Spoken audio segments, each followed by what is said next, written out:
tudo bem com você? Para você que ainda não me conhece, meu nome é Mike Hudson. Eu tenho 47 anos, eu trabalho com o ramo de eventos. Vamos agora conhecer um pouco da minha história.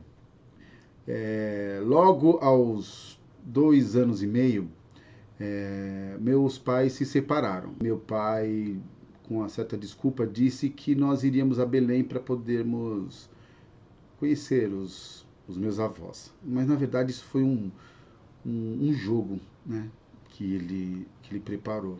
Ele tirou minha mãe de casa, aí nos deixou fora por 15 dias. E quando nós chegamos aqui em São Paulo, só tinha mesmo a casa. E nesse período, como a minha mãe trabalhava, ela tinha que deixar tanto a mim quanto a minha irmã, que só é um ano mais nova, em casas de familiares, né? Só que é aquela velha história, às vezes a gente tem muito mais amigos fora da nossa família do que na própria família. E em virtude dessa situação, dela ter que trabalhar e eu ainda ter que, eu e minha irmã temos que ficar com alguém, aí a minha mãe nos deixou,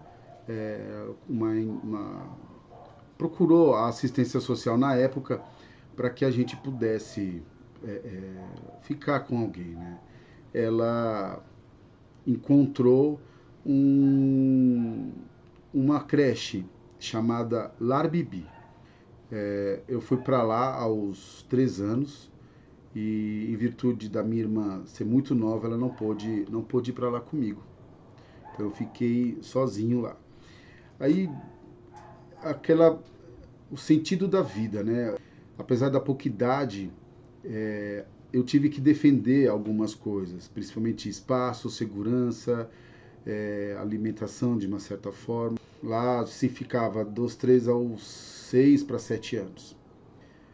Esse período é o seguinte, lá era uma escola, era uma creche que pertencia ao sistema municipal, que dava abrigo, e era interno. Então eu entrava às 6, 7 horas da noite do domingo e ficava até sábado às 2 horas.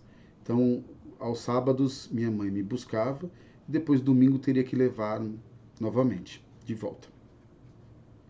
Nesse meio tempo,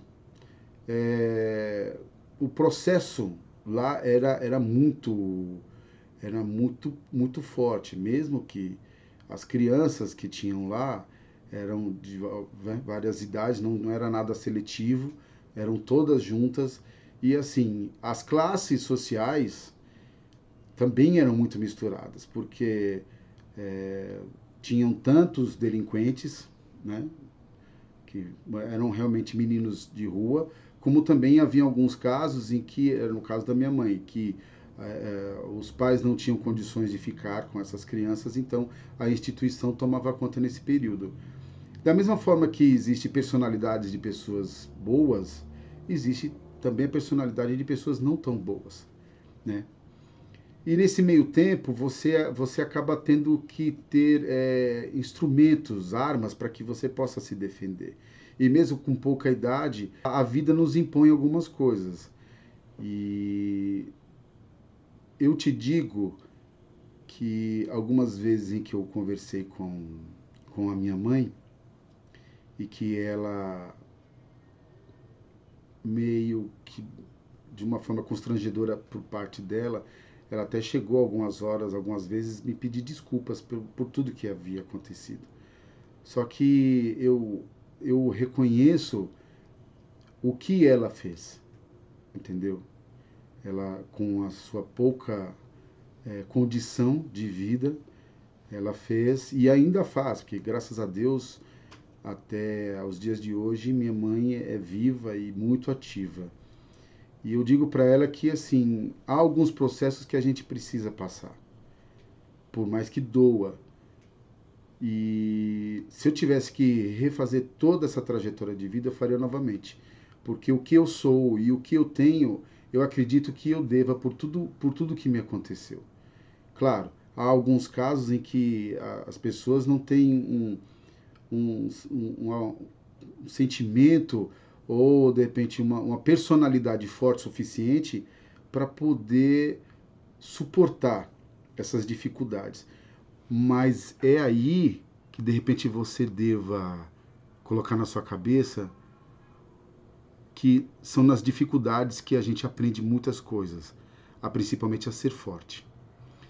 E aos 3 anos, então, nessa mistura toda de personalidades, né, por mais que todos éramos crianças, tinham aqueles que gostavam de agredir, sabe? Como a gente ainda vê em alguns filmes, né, norte-americanos, como referência, de você estar no colégio, aí você sofreu bullying e de repente ser agredido, e se você não se defende, você acaba apanhando.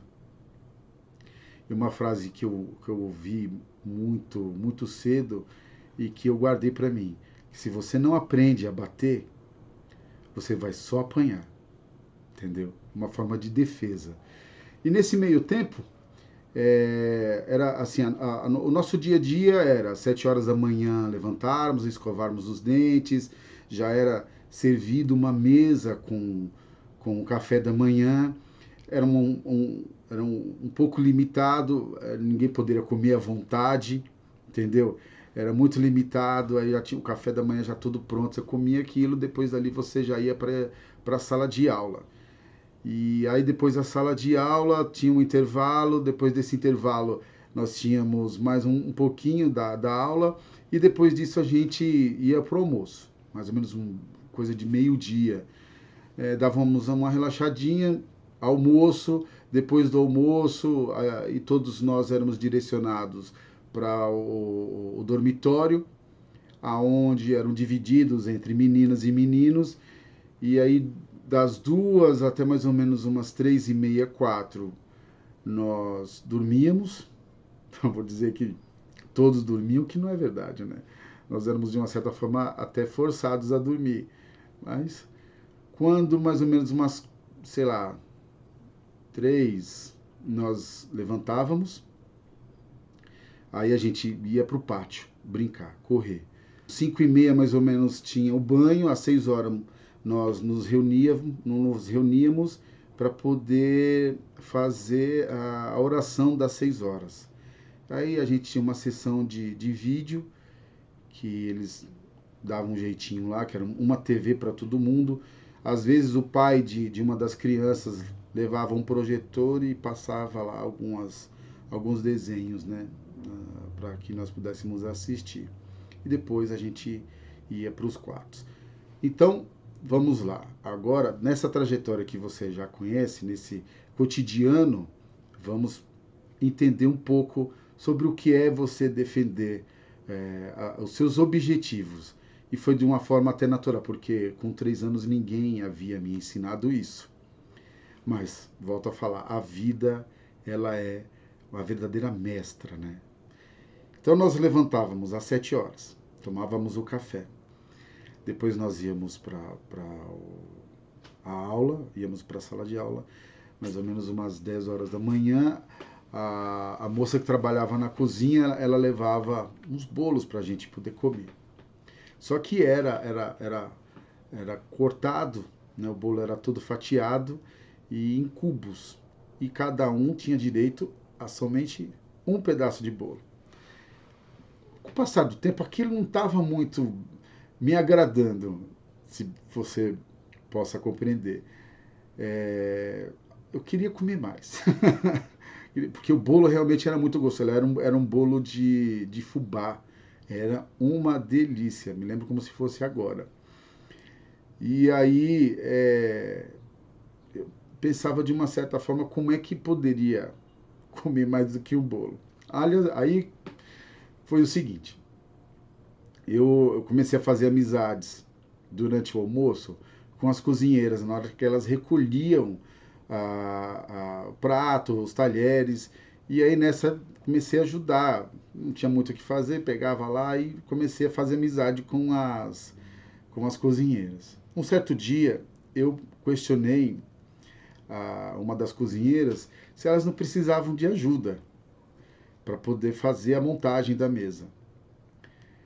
E aí, passado o tempo, fui fazendo a cabeça até que ela me disse que eu poderia ajudá-la. Aí só que assim, eu tinha que acordar um pouco mais cedo, umas 6, para poder pegar todos esses talheres e pratos e copos para poder fazer a montagem da mesa. Só que tem o ônus, mas também tem o bônus, né? Antes de repente fazer a montagem da mesa, eu já aproveitava e tomava o meu café da manhã. E tomava o café da manhã de uma forma satisfatória. Comia o suficiente, comia à vontade. Além de tomar o meu café, que era de direito. Com o passar do tempo, aí eu comecei a fazer a cabeça da moça que fazia, que recolhia, né, essa bandeja com o resto do bolo, né, com o que ficava sobrando. Aí eu peguei e falei assim, ó, já estou ajudando aqui, se você quiser, eu aproveito e posso pegar essa bandeja e te levar. É só falar com a professora. E ela aceitou. Nisso, ela foi lá na sala, foi levar o bolo. Chegamos lá na hora, aí tá todo mundo lá fazendo a aula, ela entrou, trouxe o bolo e falou, professora, peça pro Mike levar essa sobra lá para não ter necessidade de vir buscar. Foi a minha realização. Todo mundo pegava o seu único bolo, seu pedaço de bolo, e aí na hora que todo mundo pegava o seu, a professora já falava, Mike, pode levar lá para a cozinha. Só que o seguinte, no trajeto entre a cozinha, ou melhor, entre a sala e a cozinha, eu ia devagar, comendo, comendo mais pedaços, entendeu?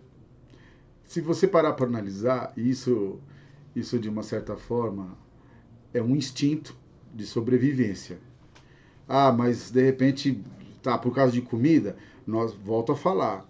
A entidade não deixava faltar nada, mas não era o suficiente, né? Não era o que eu queria. Eu queria comer mais porque era muito gostoso. Mas é uma questão de sobrevivência, é um instinto, é uma coisa da própria natureza. Com o passar do tempo, então, fiquei nessa situação, tinha algumas regalias. Eu fiquei nessa entidade dos 3 aos 6 anos. Nesse meio tempo, já com 4 anos mais ou menos, entre 3 e 4 anos, lá na escola tinha um coral. E nesse período, das 2 horas, 2h30, a gente era direcionado pro. A gente era direcionado pro dormitório. E aí, queria muito dormir, né? O que eu queria? Queria brincar. Qual a criança que não quer brincar? E nisso, eu inventava uma história que eu queria ir pro banheiro e dava enrolado e passeava meio na escola. Num desses passeios, eu tava passando num corredor e comecei a cantar. E a professora que dava aula de canto me ouviu e me perguntou: você não gostaria de cantar no coral? Aí eu respondi que sim, né? Ela foi, conversou com a responsável por aquele momento, né? Que é a moça que trabalhava lá e que tomava conta da gente no dormitório, que chamava Chiquinha. Me lembro como se fosse agora. O jeito dela, os traços dela, era baixinha, do cabelinho encaracolado, branquinha, mas era muito bruta. Ela tinha realmente que fazer de ter essa personalidade, porque a molecada não era brincadeira, né? E nisso eu comecei a fazer algumas aulas. Aí ela pediu para que eu cantasse lá uma música só para poder ver se eu era afinado ou não. E isso, a primeira música que eu aprendi a cantar foi o hino nacional, assim, a cantar mesmo, por apresentação. Aí fizemos alguns ensaios e esse coral ele era mantido para que pudesse fazer algumas inaugurações de algumas entidades educacionais, tanto do Estado quanto da Prefeitura. Então, por exemplo, se uma outra creche fosse inaugurada, aí tinha o coral, eles chamavam o coral para poder cantar o hino nacional, para poder fazer a abertura dos trabalhos de inauguração. E nisso, eu não vou te falar que era ruim, porque a gente tinha algumas regalias. A gente saía, passeava, ia para esses lugares, aí lá tinha muitos brinquedos, todos novos. A gente aproveitava, brincava bastante, se divertia muito. Então, você acaba hoje pensando que assim, você tem que buscar o algo melhor para você. Mesmo que a vida ela não esteja tão positiva quanto você possa analisar, quanto te aparenta. Mas você não pode perder a fé, você não pode perder o foco. E isso eu aprendi muito cedo. Eu tive que, na verdade, mesmo inconsciente, que uma criança de 3, 4, 5 anos, ela não tem noção nenhuma do que ela possa estar fazendo, mas a natureza impõe. E isso faz com que você seja forte, que você tenha que buscar o melhor sempre para você, por mais que você apanhe da vida, entendeu? De uma certa forma, isso me serve muito hoje. Por isso eu estou aqui compartilhando isso com você, que te sirva de exemplo e ao mesmo tempo que te sirva como uma forma que você possa agarrar como experiência de vida, para que você possa te dar como motivação, entendeu? Por mais que as coisas estejam ruins, não desista. Naquele momento em que você possa ficar um pouquinho para baixo, se apegue a histórias assim, sabe? A coisas que realmente falam que se para ele teve essa alternativa de reverter toda uma situação de vida e que isso sirva para você também porque você pode, você é capaz. Não abaixe sua cabeça não. E lá na frente, nos próximos vídeos, você logo vai poder colocar isso na cabeça e aí quando você estiver numa situação melhor, aí você vai lembrar muito dessa história. Porque de repente hoje você possa não estar numa situação muito boa.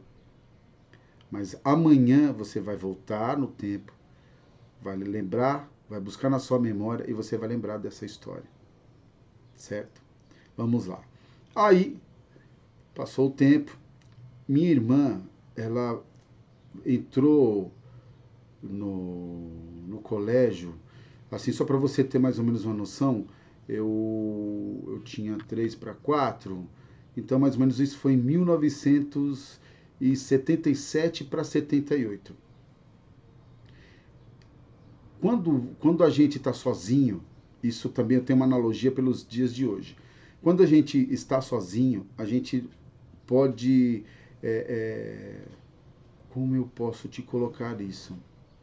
A gente é capaz de poder enfrentar tudo, porque o que vier para nós, a gente absorve e tenta reverter a situação. Porém, chegou esse período, a minha irmã, ela entrou nesta instituição. Só que aí eu comecei a ficar preocupado. Por quê? Porque tinham muitas crianças lá que não eram tão do bem assim. Eu já me defendia. Eu já conseguia, é, de repente, me defender das maldades das outras crianças. Então eu tive que, de uma certa forma, criar o meu espaço, defender o meu espaço. Mas aquilo, a minha irmã entrando nessa instituição poderia ser o meu tendão de Aquiles. E eu comecei a ficar preocupado. Isso eu já estava já com 4 anos, né? Comecei a ficar preocupado. O que eu poderia fazer para não ficar refém de uma situação? Aí, aquelas crianças que eu já conhecia a personalidade cruel, eu meio que já fui me defendendo, defendendo não, fui atacando antes de receber o ataque. E nisso, eu já sabia quem eram as crianças mais, mais agressivas e já fui para cima.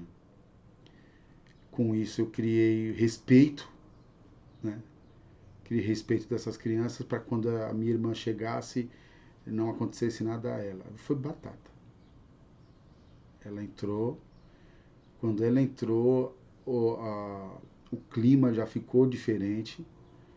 Aí você vai se perguntar, como é que pode ter uma analogia assim para uma criança de 4 anos?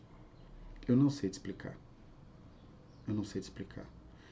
O que eu poderia dizer que é a natureza, quando você é imposto àquela situação, você tem que se defender. Ela entrou, realmente houve uma certa condição de agressão, né? Rolou alguns momentos assim que realmente iriam tentar alguma coisa, só que aí a minha percepção foi muito mais rápida e antes que acontecesse alguma coisa com ela, novamente eu ataquei. Eu acredito que até hoje ela nunca imaginou que isso pudesse ter acontecido.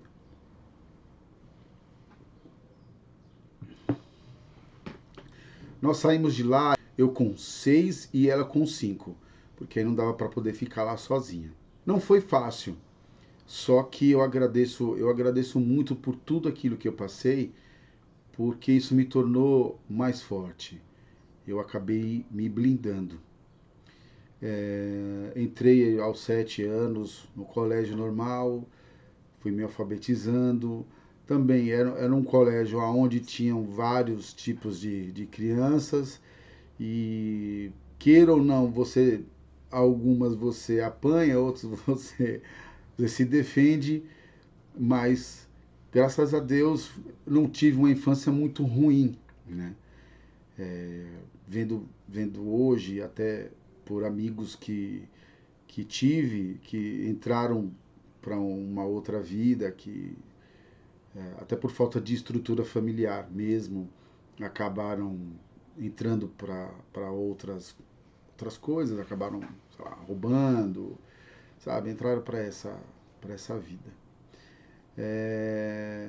Com mais ou menos uns 9 anos, até pelo fato de que eu iniciei a minha carreira de cantor, né, aos 3 anos, porque depois disso aí não parei mais de cantar, mas cantar profissionalmente mesmo foi um bom tempo para trás, ou melhor, desculpa, um bom tempo para frente, mas eu já iniciava as minhas apresentações, né, já tinha iniciado minhas apresentações justamente aos 3 anos, depois não parei mais, tanto é que é uma das profissões que eu tenho hoje, além, claro, da parte de produções e eventos. Aí aos 9 anos eu já comecei a querer fazer alguma coisa com a música. Aí, só que naquele tempo, diferente dos dias de hoje a gente tem a tecnologia a nosso favor. Você pega o seu celular, você pode fazer uma gravação, logo você pode editar pelo próprio celular, fazer o que alguns chamam de live, né? Faz a gravação, faz a edição e coloca hoje nas plataformas das redes sociais. Hoje está muito, muito fácil. Naquela época a gente não tinha recurso algum, nem financeiro, porque éramos muito, muito, muito pobres e também a tecnologia praticamente não existia naquela época, né? Aí continuei os meus estudos, aí aquela trajetória que quem trabalha com música já passou, aí iniciei uma formação com banda, mas eu já trabalhava com emissora de televisão, já fazia alguns programas. Com isso a gente acaba criando mais experiências nessa parte de eventos. E aí o grande lance é a curiosidade. Você, com a sua curiosidade, você acaba aprendendo sempre. Eu digo sempre assim, para você se dar bem na vida, pergunte sempre. Não se satisfaça com aquela resposta. Questione. Sempre você vá e fala. Por quê? Por quê? Você responde, questione novamente. Não se satisfaça com uma única informação. Isso, com o tempo, vai te agregar justamente conteúdo. Nunca se esqueça disso. E aí acabei aprendendo algumas coisas que, com o passar do tempo, eu acabei utilizando. Nisso, eu montei com o pessoal do colégio, montamos a primeira banda. E era um problema muito sério, porque a gente tentava fazer apresentação, mas tudo moleque, 13, 14, 15. E naquele período era um processo muito ruim de fazer apresentação, porque tinha o juizado de menores. E aí era assim, até as 10 horas, sem problemas. Após as 10 horas, a polícia passava com uma Kombi do juizado de menores, e se encontrasse alguma criança na rua, a criança era recolhida, era levada à delegacia e o pai teria que ir lá buscar e resolver, né? Hoje não. Hoje você vê as crianças aí soltas na rua e quando acontece alguma coisa, aí fala por que com o meu filho, por que com o meu filho, mas aonde estava o pai, onde estava a mãe, né? Hoje está muito banalizado. E com isso, então, a gente nós ensaiávamos muito justamente para quando tivesse aquela oportunidade a gente pudesse se apresentar, ter segurança. Me lembro uma certa vez, de tanto insistirmos, um dono de um bar que tinha próximo ao colégio onde nós estudávamos, aí ele deu uma oportunidade, porque a banda que tocava sempre lá, a banda não pôde ir, aí colocaram um cara fazendo voz e violão. Chegamos lá e a banda era completa, era baixo, guitarra, bateria, e a gente cantava, a gente tocava muito, era rock nacional, né? Que nessa era dos anos 80, 90, era o auge, né? Da música nacional, que não tinha muito efeito os enlatados, que era tudo que vinha de outros países, que em meados de 80 tocava muita coisa importada. E depois o rock nacional começou justamente a ganhar mais espaço e nisso foram criadas várias bandas que ainda hoje fazem sucesso. Entramos nesse bar, começamos a tocar, o pessoal começou a curtir o nosso trabalho, porque apesar de ser uma banda pequena, mas todos éramos muito bons. A gente tocava muito bem, porque a gente gostava. Aí eu estava cantando, eu me lembro que, se não me engano, era uma música do Raul Seixas, era Maluco Beleza. E aí, aonde eu estava no palco, dava para poder ver o trânsito, né? Os carros passando. De repente eu só vi o giroflex, aí eu olhei para um, olhei para outro, aí num solo da música ela falou, ah, agora é a polícia. Só que tinha um porém, como a gente era muito grande, né? A estatura da gente era muito grande, acabava não dando o sentido de que fôssemos menores de idade. A polícia entrou, o delegado entrou, a juizada entrou, a juíza, melhor, a juíza entrou, deu uma olhada, olhou para o palco, mas ficou procurando ali entre as pessoas.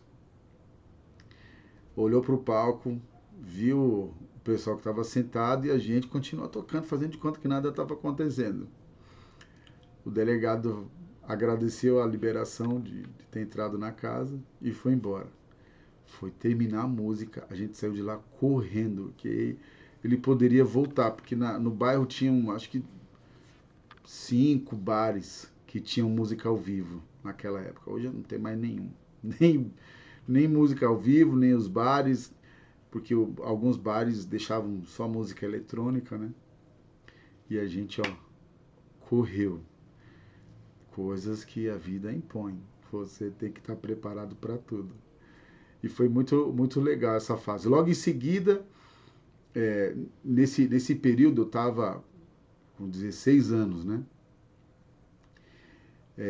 Eu já tinha a vontade de fazer teatro musical, coisa que não era muito difundida naquela época. Mas eu acreditava que o teatro musical fosse vingar aqui. Ele era muito difundido nos Estados Unidos, né? Principalmente lá na Broadway, há vários teatros onde tem peças maravilhosas lá. Uma das peças assim que eu gosto muito pela produção, já falando sobre produção, é o Rei Leão. Maravilhoso, maravilhoso. O Fantasma da Ópera também uma peça muito bem feita, muito bem construída.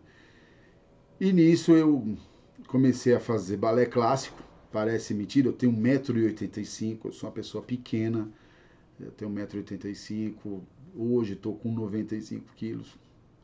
Não estou muito fora do peso que eu tinha antes, não. Então eu sempre fui uma pessoa muito pequena, agora você imagina, né?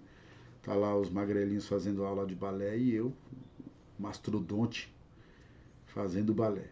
Fiz balé, me formei em balé clássico, fiz contemporâneo e quando eu estava para iniciar o afro, que é uma cultura que eu gosto muito, aí eu fui convidado para poder trabalhar com uma banda de baile, que a gente chama banda de baile de formatura aqui.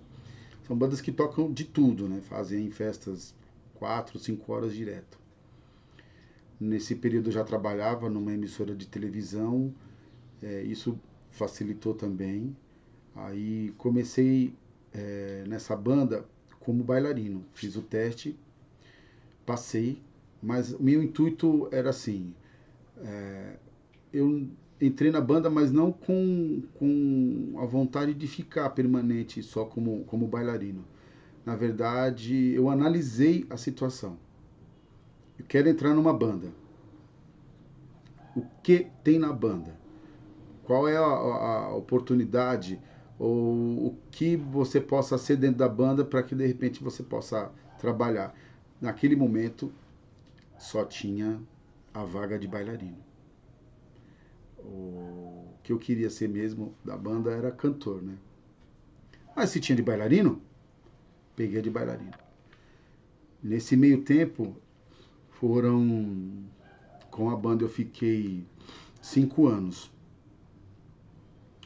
Isso era 90, não, desculpa. Isso era 1997. Minto. Era 1987, porque eu fiquei na banda até 92 mais ou menos. Aí entrei como bailarino, só que eu tinha que fazer alguma coisa para poder me destacar, para poderem dar valor àquilo que eu realmente gostaria de ser na banda, que era cantor. Eu chegava mais cedo no trabalho, chegava na passagem de som, e enquanto os cantores estavam no camarim, aí os músicos estavam fazendo a passagem de som e eu aproveitava para brincar, né? Ah, deixa eu cantar uma música. Ah, deixa eu cantar outra. Ah, e aproveitava e fazia a passagem de som da banda. E nisso, o dono, no caso, o dono da banda, ele se atentou que eu cantava. Aí ele falou assim: vamos fazer o seguinte, para começar a te dar oportunidade, você, nos seus intervalos, você faz os backing vocais, para poder, de repente, a gente sentir. Eu me tornei cantor na banda 5 meses depois. O cantor principal, ele tinha que fazer a carreira dele. Ele participou de um reality na época, de um programa dominical, E pintou a oportunidade para ele, ele estava realmente se dando muito bem, e aí ele tinha que decidir, ou ele continuava com a banda, ou então ele ia seguir sua carreira. Eu fui avisado um mês antes por ele, que ele estava se preparando para poder sair, e ele me disse, olha, sua oportunidade de entrar como cantor mesmo é agora, porque a banda, melhor, a composição da linha de frente eram 2 cantores e 2 cantoras. Para eu entrar, um dos 2 cantores teria que sair. E eu vou te falar, era o impossível um dos dois sair. Porque um era irmão do dono, o outro era o cantor principal, carregava a banda nas costas. Esse não ia sair mesmo. Mas é aquela história, vai pintar oportunidade. Outra que serve de experiência. Por mais que você não veja que vá aparecer oportunidades, não se esqueça. Esteja preparado.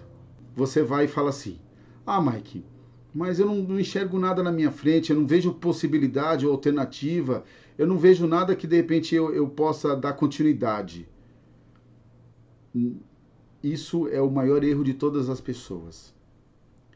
O maior erro de todas as pessoas. Se você quer algo na sua vida, por mais que ela te mostre que não há alternativa, faz o seguinte: se prepare para aquilo que você queira. Entendeu? Se prepare, porque a alternativa, a possibilidade, a chance, ela aparece sem mesmo você esperar. Meu primeiro show foi numa cidade aqui em São Paulo chamada Lins.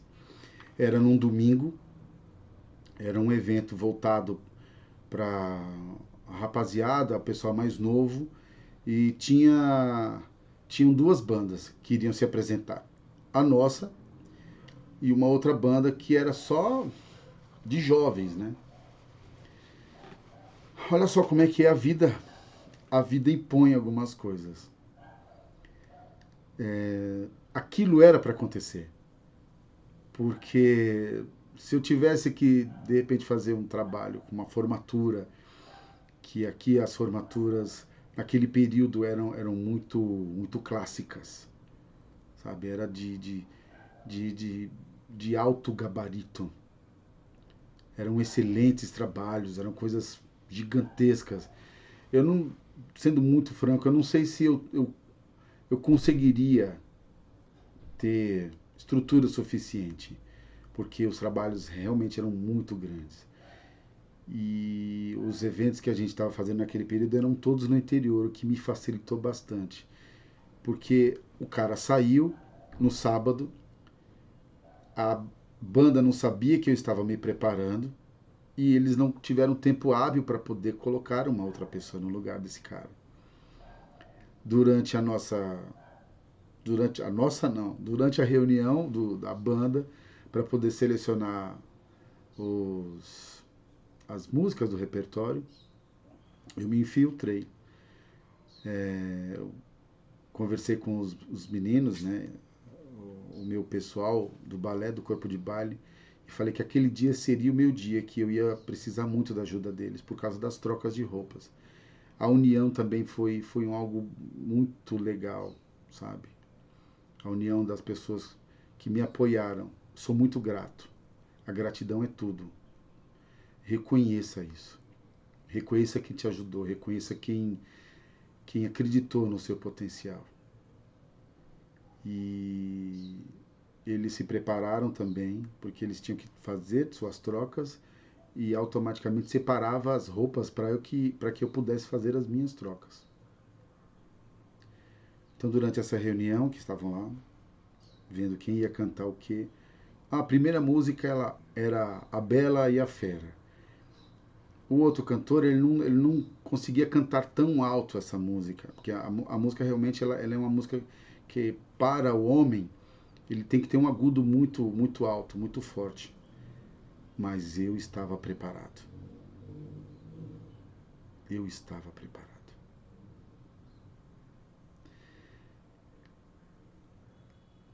existe um momento em que você tem que ser humilde, mas também tem que ter um momento ideal e certo para que você possa se impor um pouco,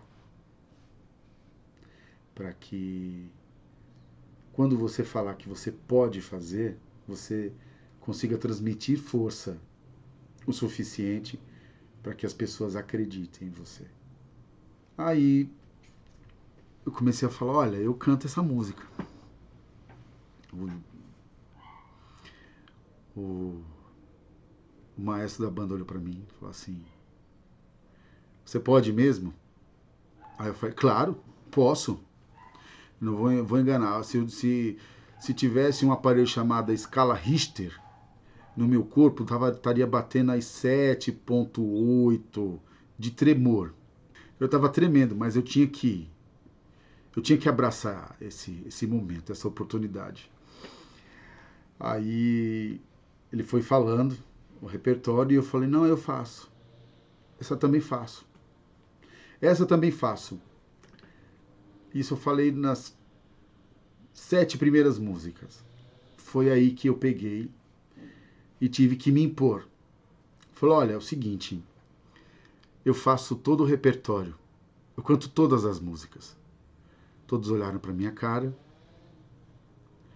sem acreditar, claro, mas a forma que eu estava falando era a única alternativa que eu tinha para poder me impor. Eu faço, eu sou capaz. Aí o maestro olhou para todo mundo, olhou para os donos da banda, e a dona da banda chegou para ele e falou assim: se ele está dizendo que ele pode, ele faz. Aí eu me lembro muito bem que o maestro falou assim: então, já que ele quer se jogar na fogueira, eu vou colocá-lo para se queimar. Vou te falar, foi excelente. O trabalho foi ótimo, o público gostou. Logo em seguida, então, eu já assumiria o posto de cantor, mas eu não poderia deixar o posto de bailarino. Teria que seguir o de bailarino e também o de cantor ao mesmo tempo, que também para mim seria ótimo, porque na verdade estaria dando encontro àquilo que eu estava querendo me preparar com o curso de teatro, que era justamente fazer o teatro, o balé e o canto, que são hoje os grandes musicais. E consegui. Nesta banda eu fiquei 5 anos. Aí eu comecei a trabalhar numa empresa de produções e eventos. E lá a parte que eu trabalhava era justamente a parte técnica. O cliente pedia um show e nós éramos responsáveis pela execução deste evento. Fazíamos a visita técnica, analisávamos o espaço, todas as condições de elétrica, hidráulica, fluxo de pessoas, éramos responsáveis pela parte burocrática, que é a análise do espaço, VControl, todos os órgãos responsáveis por esse sentido de segurança, tanto da prefeitura quanto do estado, falar com outros órgãos competentes, que era a polícia, o corpo de bombeiros, também a parte de fluxo do transporte, CT. Então, assim, tudo que tinha que ser resolvido para que aquele evento pudesse ser executado com segurança, a responsabilidade é toda dessa empresa. Um dos shows assim que eu executei pela empresa e que realmente teve toda essa necessidade para fazer o evento foi da Ana Carolina. Era um evento muito complexo, era numa quadra poliesportiva gigante, então toda a parte de segurança foi muito questionada pelo cliente, pois teve um outro evento com uma outra produtora e que houve uma certa negligência na segurança. Um dos cabos elétricos não estavam, como eu posso dizer, não estavam guardados, devidamente acondicionados, e algumas pessoas pisaram nesse cabo, esse cabo explodiu e realmente houveram alguns problemas. Nisso eu pensei, falei, bom, acho que o que eu já tinha para conquistar dentro dessa empresa, eu já conquistei. Aí eu queria justamente subir um patamar a mais. Esse patamar só era o lugar do dono e que infelizmente eu não teria cacife o suficiente para poder ser sócio dele. Aí montei a minha empresa, a Insight Produções e Eventos. Hoje você tem uma empresa de eventos, você tem que ser muito atento a justamente aquilo que leva a sua empresa, ao que ela faz. O nome Insight me surgiu de uma forma muito natural. Eu estava pesquisando um nome que fosse chamativo. Eu uso muito o universo. Eu jogo no universo e o universo me traz de volta. Isso você tem que ter uma coisa que é o foco do seu pensamento. Aí, qual seria o nome dessa empresa?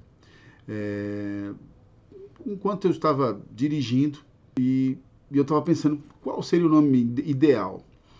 Aí eu falei assim, eu precisava ter um insight para poder criar um nome legal que o cliente viesse realmente a ter uma curiosidade para saber um pouco mais da minha empresa. Eu já tinha falado o nome. Eu falei, pronto, é essa. Esse será o nome da empresa. Insight. Mas o que seria a tradução para o português, insight, é quando você tem uma ideia. Quando de repente tive aquela sacada, aquela ideia. Aí a gente fala no nosso mercado que nós tivemos um insight. E seria muito interessante colocar o nome da empresa de insight, porque os produtores falariam muito. Eu preciso de uma empresa que faça a locação de uma iluminação, ou de um palco, ou a contratação de um artista. E seria isso. Tive um insight, automaticamente a jogada do marketing. Só que não somente precisava só do nome. Eu queria algo que também, um slogan que fosse muito marcante para o nome dessa empresa.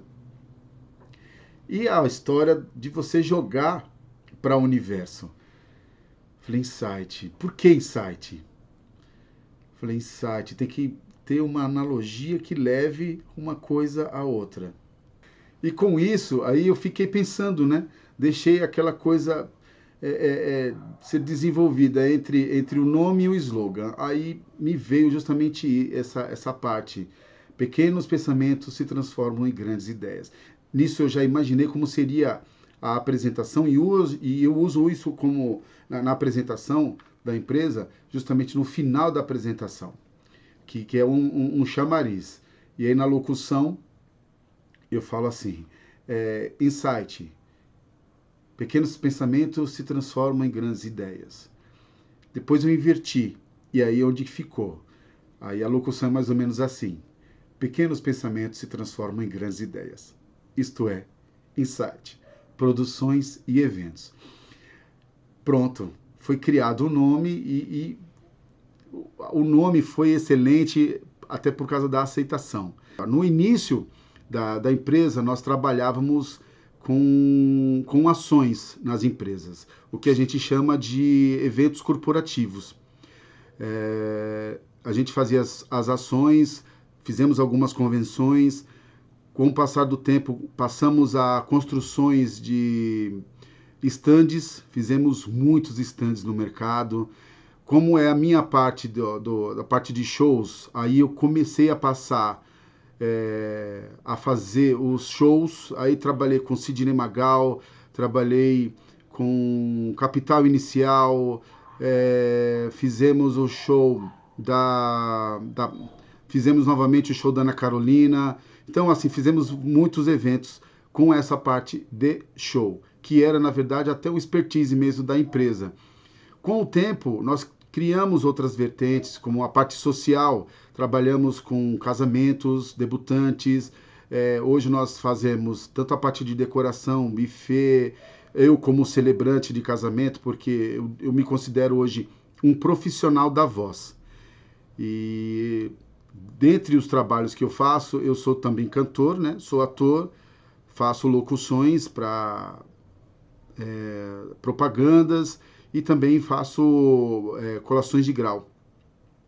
E nesse período até, hoje nós estamos no dia 15 de agosto de 2020, nós estamos passando por uma situação muito problemática, que é justamente por uma questão pandêmica, de um vírus que está sabe, que foi avassalador aqui não somente no Brasil, mas no mundo.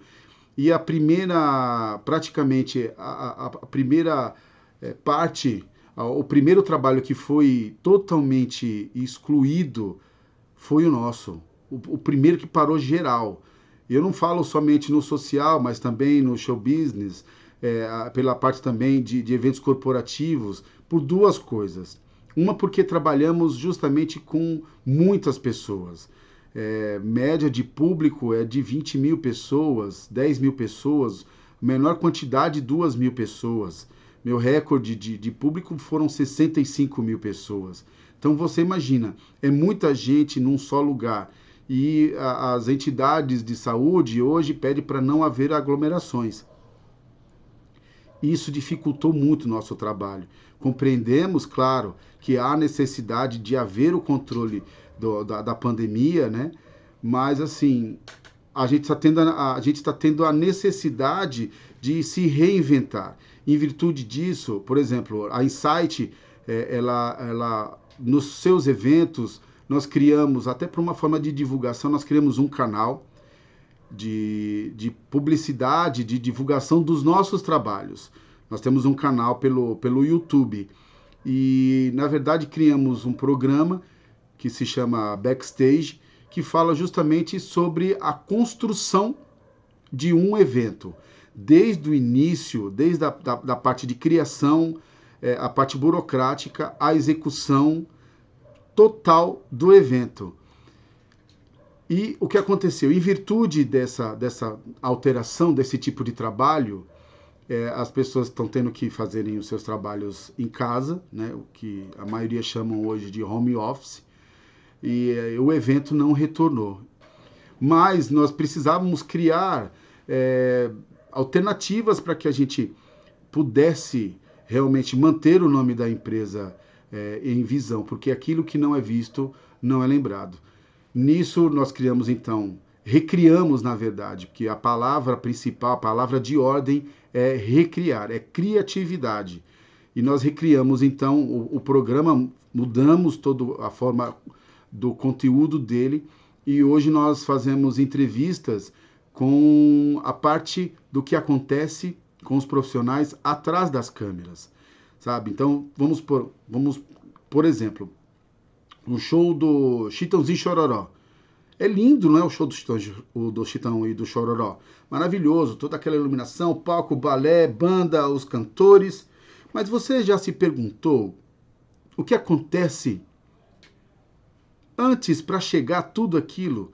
Quantos meses de produção, quantos meses de elaboração do projeto, se analisar tudo aquilo que possa dar certo, tudo aquilo que possa dar errado. É muita coisa. Eu posso dizer assim que no ramo de produções e eventos são muitas vertentes. E nisso, justamente o programa foi voltado para poder fazer esse tipo de apresentação. E com a pandemia, o mercado teve realmente que ter uma mudança drástica. Só para se ter uma ideia, por exemplo, no ramo de colações de grau e de bailes, né, praticamente foram extintos. Mas para que os profissionais formados pudessem dar continuidade e exercerem as suas profissões, a gente teve que se reinventar novamente. E nesse mercado de formaturas, eu fui o pioneiro a fazer colações de grau virtual. O que seriam as colações virtuais? Não há a presença de nenhum formando durante as colações, mas as instituições hoje estão fazendo suas colações de grau de uma forma virtual. A faculdade, a universidade tem que liberar o formado para que ele possa exercer a sua profissão, mas para isso ele tenha que colar o grau. Isso serve até para que de repente você possa analisar que você precisa realmente fazer o diferencial, que você, mesmo que diante a uma pandemia ou qualquer outra forma de bloqueio ou obstáculo haja na sua trajetória, você precisa sempre estar preparado. Você precisa sempre acreditar. E eu posso dizer que, de repente, diante a tantas outras atribulações que eu tive de vida e pela empresa que a gente sempre teve que se reinventar. As pessoas que me conhecem, elas realmente elas falam muito sobre a criatividade. E um toque: escolha o seu destino e construa passo a passo para que você possa chegar até lá. Experiência de vida, eu te falo. Você construindo este passo a passo, mesmo assim o universo ainda vai te ajudar.